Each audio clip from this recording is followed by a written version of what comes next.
Come with us as we continue our Los Angeles series and where to stay. We look at a great alternative to the busy and sometimes pricey main tourist spots of Hollywood and Sunset Boulevard.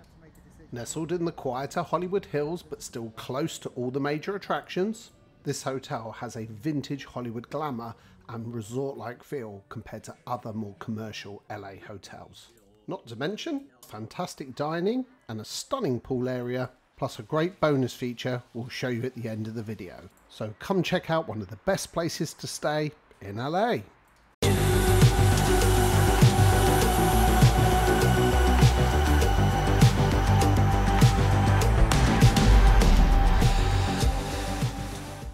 Deciding on where to stay in LA can be daunting, with sometimes frankly crazy prices driven by both leisure and business travel.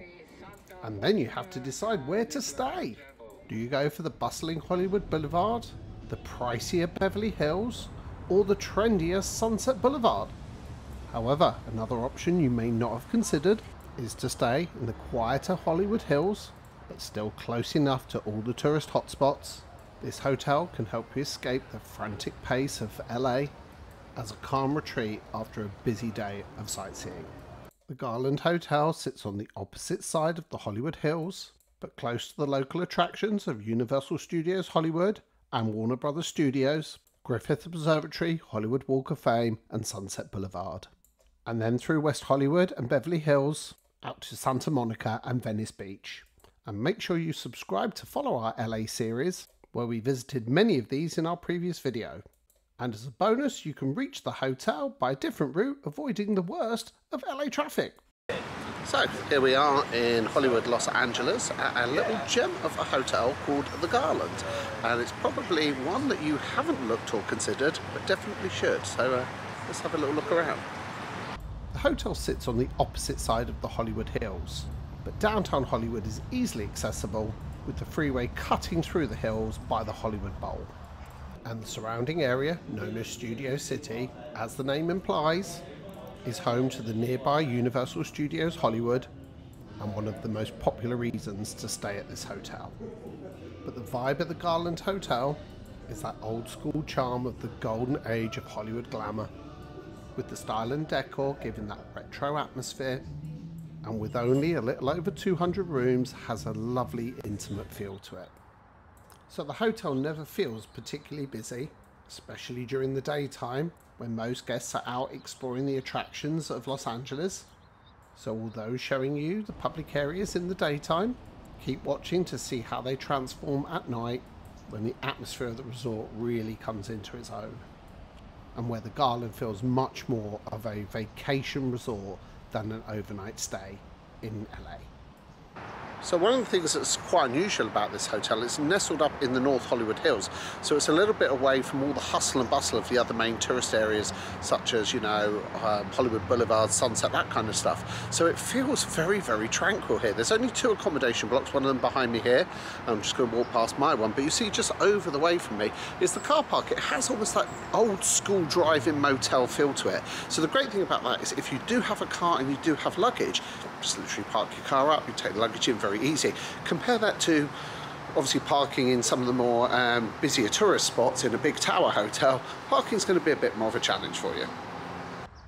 Now there is an overnight self-parking charge, which at time of filming was $36 plus tax a night, but will still be considerably cheaper than central LA and wasn't an issue to us as we Ubered everywhere. And aside from approximately $10 a night, mainly due to a new citywide hotel workers tax, there are no wider resort fees at this hotel. Just behind reception and just off the lobby bar, you'll find this charming courtyard complete with comfy seats and water features, which is a great area to just sit, chill and relax.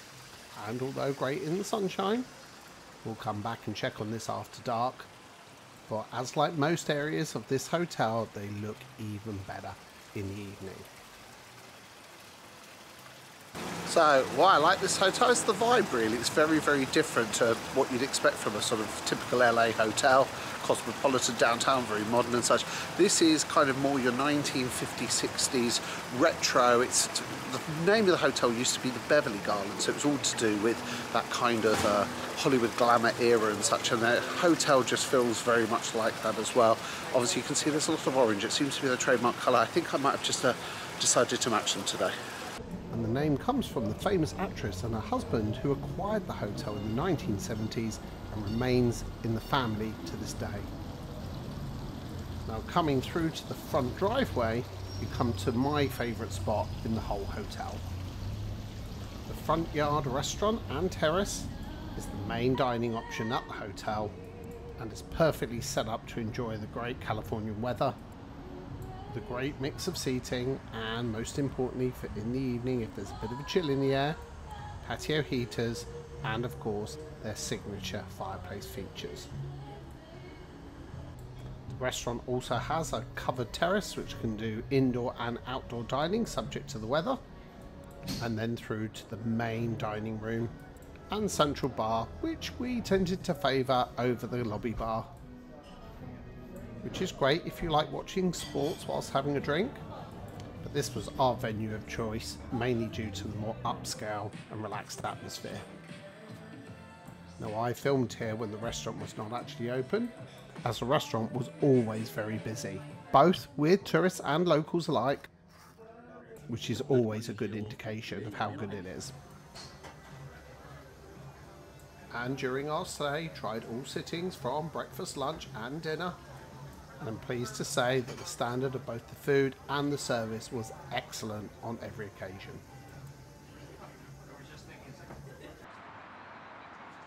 But it is into the evening where the hotel really comes into its own.